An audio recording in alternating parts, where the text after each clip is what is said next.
दोस्तों, जैसा कि आप सभी को पता है कि ध्यानाकर्षण मॉड्यूल में कुल 18 शिक्षण तकनीकियाँ दी गई हैं और प्रथम 6 शिक्षण तकनीकियों का प्रशिक्षण आप ले चुके होंगे और अगली 6 शिक्षण तकनीकों का प्रशिक्षण दीक्षा पोर्टल पर मौजूद है। आप इसे भी 31 अगस्त तक कंप्लीट कर लीजिए, पूर्ण कर लीजिए। तो दोस्तों, मैं लेकर के आया हूँ अपनी इस वीडियो में जो पहली शिक्षण तकनीकी इस कोर्स का है वो है सीखने के लिए बातचीत। तो सीखने के लिए बातचीत कोर्स को करने के बाद जो 10 प्रश्न पूछे जाएंगे, उन प्रश्नों को लेकर मैं आपके समक्ष आया हूं। अगर वीडियो अच्छी लगे तो प्लीज़ चैनल को सब्सक्राइब कर लीजिएगा और मैं सभी 6 कोर्सेज़ की वीडियो बना करके अपलोड कर रहा हूं, एक एक करके आप अपने प्रशिक्षण को कंप्लीट करते रहिए। तो देखिए दोस्तों, यहाँ पर आप देख पा रहे हैं पहला क्वेश्चन आपके सामने यहाँ पर आ रहा है। एक शिक्षक बच्चों को अक्षर सिखाना चाहते हैं, नीचे दिए गए सही विकल्प को चुनें। अक्षर पर पाठ में गोला लगवाना, बच्चों की कॉपी में लिखवाना, अक्षर से शुरू होने वाले शब्दों के उदाहरण बच्चों से पूछना, बच्चों को बारी बारी से अक्षरों को अच्छे से रटाना।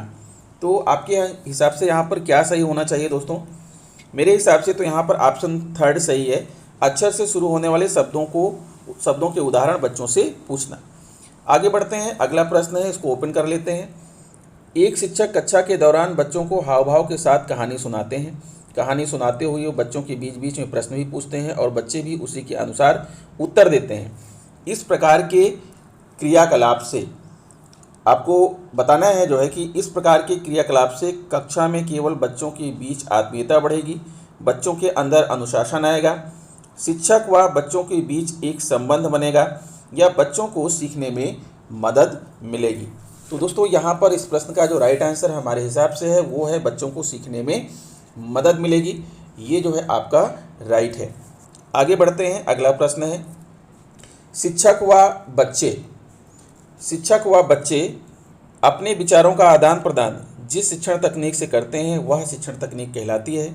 परियोजना कार्य, सभी को शामिल करना, सीखने के लिए बातचीत या प्रश्न पूछना। तो यहाँ पर राइट आंसर होगा सीखने के लिए बातचीत। फिर आगे बढ़ते हैं, इसको ओपन कर लेते हैं। किसी भी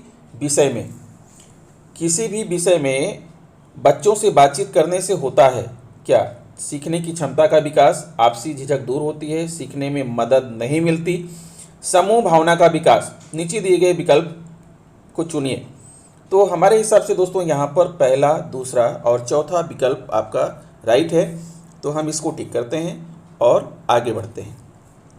अगला प्रश्न है, इसको भी ओपन कर लीजिए। विद्यालय में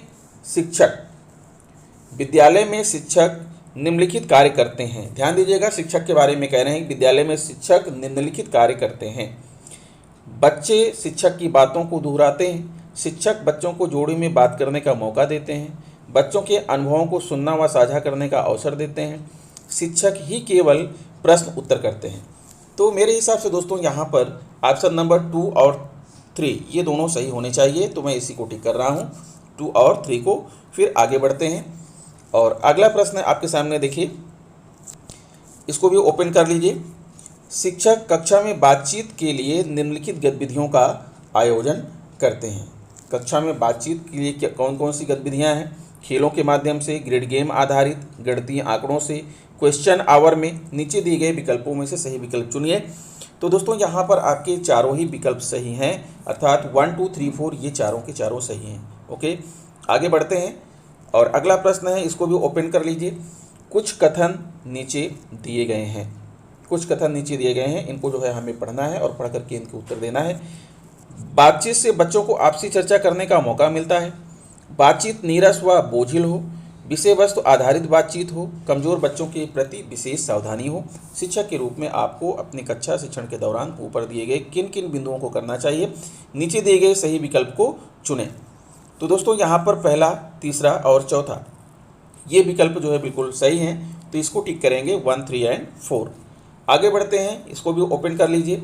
शिक्षक को सदैव यह प्रयास करना चाहिए कि बच्चे शैक्षिक गतिविधियों में व्यस्त रहें, बच्चे आपस में बातचीत करें, शिक्षक बच्चों से ज़्यादा बातचीत करें और बच्चे क्रियाशील रहें। आपको सोचना है कि क्या ये सारे ऑप्शन सही हैं या इसमें से कुछ गलत भी हो सकते हैं। तो यहाँ पर दोस्तों हमारे हिसाब से जो है ऑप्शन 1, 2 और 4 ये सही लग रहे हैं। 1, 2 और 4, 1, 2 और 4 को यहाँ पर हम टिक कर लेते हैं। फिर आगे बढ़ते हैं, इसे भी ओपन कर लेते हैं। कक्षा शिक्षण प्रभावी होगा चित्र, कविता व कहानी पर आधारित बातचीत से, सभी बच्चों को एक ही तरीके से बातचीत करने देने से, बच्चों के पिछले अनुभवों पर आधारित बातचीत के मौके देने से, बातचीत के दौरान प्रोत्साहन व प्रशंसा से। आपको सोचना है कि इनमें से कौन सा जो है आपका सही होगा। कक्षा शिक्षण कब आपका प्रभावी होगा। मेरे हिसाब से दोस्तों यहाँ पर पहला, तीसरा और चौथा विकल्प सही लग रहा है, तो हम यहाँ पहले, तीसरे और चौथे विकल्प को टिक करेंगे और आगे बढ़ेंगे। बच्चों को सीखने में मददगार व आपसी संबंध स्थापित होगा, नीचे दिए गए सही विकल्प को चुनें। तो इनमें से 4 विकल्प में से प्रश्न पूछना तकनीक से, शिक्षण अधिगम सामग्री, सभी को शामिल करना, सीखने के लिए बातचीत, तो यहाँ पर सीखने के लिए बातचीत को हम टिक करेंगे। फिर आगे बढ़ते हैं जो है। देखिए हमने पूरे 10 क्वेश्चन को कर लिए हैं और सबमिट करके अपना स्कोर चेक कर लेते हैं। ये देखिए दोस्तों आपका स्कोर 10 आउट ऑफ 10 आपको प्राप्त हो चुके हैं। हाँ तो दोस्तों जैसा कि आप देख पा रहे हैं, दीक्षा पोर्टल पर मौजूद ध्यानाकर्षण शिक्षण तकनीक पर आधारित कोर्स नंबर यहाँ पर 2 दूसरा कोर्स, पहले आपको मालूम है कि पहले 6 कोर्स आ चुके थे, पुनः 6 कोर्स आए हैं। उसमें दूसरा कोर्स है कार्यपत्रकों का प्रयोग, उससे आधारित प्रश्नोत्तर आपके सामने यहाँ पर प्रस्तुत है। आइए कोशिश करते हैं इन प्रश्नों का उत्तर देने की। देखिए यहाँ पर आपको दिख रहा है, पहला प्रश्न है, बच्चों के लिए कार्यपत्रों का उपयोग शिक्षण तकनीक की सफलता के लिए एक प्रमुख शर्त यह है कि रोचक गतिविधियों का निर्माण हो, शिक्षकों का प्रशिक्षण हो, सभी बच्चों की प्रतिभागिता सुनिश्चित हो, ध्यानाकर्षण शिविर का आयोजन हो। सोचिए दोस्तों इस प्रश्न का राइट आंसर क्या होगा।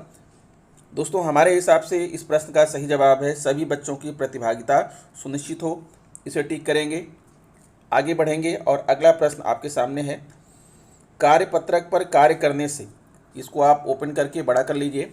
ये देखिए, कार्यपत्रक पर कार्य करने से बच्चों को आनंद आता है, बच्चे स्वयं करके सीखते हैं, बच्चों में समझ के साथ तार्किक चिंतन करते हुए निर्णय लेने की क्षमता विकसित होती है, इससे शिक्षकों को अभ्यास कराने में सरलता होती है। उपरोक्त कथनों के आधार पर सही विकल्प का चयन कीजिए। आप एक बार फिर से कथनों को देख लीजिए, आपको क्या लगता है कि सारे कथन सही हैं या इनमें से कुछ गलत हैं। तो दोस्तों ये सारे के सारे कथन सही हैं, इसलिए हम टिक करने वाले हैं सभी कथन सत्य हैं। फिर अगला प्रश्न है, कार्यपत्रक शिक्षकों के लिए एक महत्वपूर्ण उपकरण है। कार्यपत्रक शिक्षकों के लिए एक महत्वपूर्ण उपकरण है। नैदानिक, उपचारात्मक, सर्वसुलभ, नैदानिक व उपचारात्मक। तो दोस्तों कार्यपत्रक जो है वो नैदानिक और उपचारात्मक दोनों ही प्रकार से एक सर्वसुलभ जो है कार्यपत्रक शिक्षकों के लिए एक उपकरण है। नैदानिक भी है और ये उपचारात्मक भी है, तो यहाँ पर इसे टिक करेंगे और आगे बढ़ते हैं। शिक्षण तकनीक कार्यपत्रों का उपयोग बच्चों में तार्किक चिंतन के साथ अभ्यास के अवसर उपलब्ध कराती है। शिक्षकों द्वारा कार्यपत्रों का उपयोग करना चाहिए। विषय वस्तु के प्रस्तुतिकरण के पहले, विषय वस्तु के प्रस्तुतिकरण के मध्य में, विषय वस्तु के प्रस्तुतिकरण के बाद में, कक्षा शिक्षण के दौरान कभी भी। तो सोचिए दोस्तों इस प्रश्न का राइट आंसर क्या होगा। तो कार्यपत्रों का उपयोग दोस्तों आपको अवधारणा स्पष्ट करने के बाद ही करना चाहिए, अर्थात विषय वस्तु के प्रस्तुतिकरण के बाद में। तो इसे हम यहाँ पर टिक करते हैं और आगे चलते हैं। अगला प्रश्न है, कार्यपत्रकों का उपयोग केवल गणित शिक्षण में ही प्रभावी होता है। क्या आप इस कथन से सहमत हैं?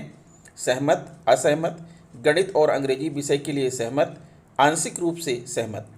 तो दोस्तों कार्यपत्रक आप किसी भी विषय में उपयोग कर सकते हैं, सिर्फ गणित में ही नहीं। तो मैं इस कथन से बिल्कुल ही असहमत हूँ, मैंने असहमत को टिक कर दिया। अगला प्रश्न है, इसे ओपन कर लीजिए। कक्षा शिक्षण के दौरान बच्चों को कार्यपत्रकों का वितरण करने के बाद एक शिक्षक के रूप में आपकी भूमिका होगी। सही विकल्पों का चयन कीजिए। एक जगह कुर्सी पर बैठ जाएंगे, बच्चों को स्वेच्छापूर्वक जोड़ी अथवा समूह में कार्य करने देंगे, आकलन करते रहेंगे और आवश्यकतानुसार बच्चों का मार्गदर्शन करेंगे। दोस्तों विकल्प में देखा जाए तो विकल्प में चौथा भी ऑप्शन होना चाहिए था, लेकिन यहाँ पर चौथा ऑप्शन नहीं है, इसलिए क्या ऑप्शन लगाएं, जब तक 4 नहीं आएगा सही नहीं होगा। तो हमने इस प्रश्न को कई बार लगा करके देखा और कुल मिलाकर पाया कि इसका आंसर सही है 2, 3 और 4। तो यहाँ पर 2, 3, 4 ऑप्शन को हम यहाँ पर टिक कर लेंगे और आगे बढ़ते हैं। पारस्परिक चर्चा स्वमूल्यांकन व टीम भावना को विकसित करने के लिए प्रभावी शिक्षण तकनीकी है। कॉन्सेप्ट मैपिंग, प्रश्न पूछना, सीखने के लिए बातचीत या बच्चों के लिए कार्यपत्रकों का उपयोग। तो सीधी सी बात है दोस्तों, ये राइट आंसर है, बच्चों के लिए कार्यपत्रकों का उपयोग। फिर अगला प्रश्न देखिए, ओपन कर लीजिए पूरा। वीडियो में बच्चों के लिए कार्यपत्रों का उपयोग शिक्षण तकनीक का प्रयोग करते समय शिक्षिका लाभ हानि प्रकरण पर बच्चों को कार्यपत्रक देने के पूर्व लाभ हानि की अवधारणा स्पष्ट करती हैं। क्या शिक्षिका इस शिक्षण तकनीक के सही चरण को अपना रही हैं? श्योर, निश्चित रूप से अपना रही हैं। बच्चों को कार्यपत्रक देने के पहले वो अवधारणा को स्पष्ट कर रही हैं, तो इसका मतलब यह कि वो सही चरण का पालन कर रही हैं। तो यहाँ पर हाँ में टिक करेंगे। फिर आगे बढ़ेंगे। बच्चों के अधिगम स्तर का सटीक आकलन शिक्षक किस शिक्षण तकनीक के प्रयोग से कर सकते हैं? सभी को शामिल करना, परिवेशी संसाधनों का उपयोग, सकारात्मक प्रतिपुष्टि या कार्यपत्रकों के उपयोग से। तो इसका राइट आंसर है कार्यपत्रकों के उपयोग से। ठीक है, आगे बढ़ते हैं और अगला प्रश्न है, शिक्षण तकनीक बच्चों के लिए कार्यपत्रकों का उपयोग का वर्णन किस हस्त पुस्तिका में है? आधारशिला में, ध्यानाकर्षण में, शिक्षण संग्रह में या दीक्षा में? तो इसका उपयोग ध्यानाकर्षण में है, ध्यानाकर्षण को टिक करेंगे। और इस तरह से दोस्तों हमने 10 क्वेश्चन को अचीव कर लिया है। कोई क्वेश्चन हमने स्किप नहीं किया है, 10 प्रश्नों का उत्तर दिया है। अब समय है अपना स्कोर देखने का, तो सबमिट करिए। और ये देखिए आपके सामने आपका स्कोर प्रस्तुत है। Your score is 10 out of 10। तो आशा करता हूँ कि आपको वीडियो अच्छा लगा होगा। और दोस्तों ये पूरे के पूरे जो 6 कोर्स आए हैं, इनका वीडियो हमारे चैनल पर आपको मिल जाएगा। ठीक है, और आप हमारे चैनल पर जा करके इन वीडियोस को देख सकते हैं। वैसे मैं सभी वीडियोस की लिंक सभी वीडियोस में डिस्क्रिप्शन में दे दूंगा, वहां से भी आप इसे प्राप्त कर सकते हैं। तो चलते हैं दोस्तों अगले कोर्स की तरफ, तब तक आप इसे कंप्लीट करते रहिए। नमस्कार।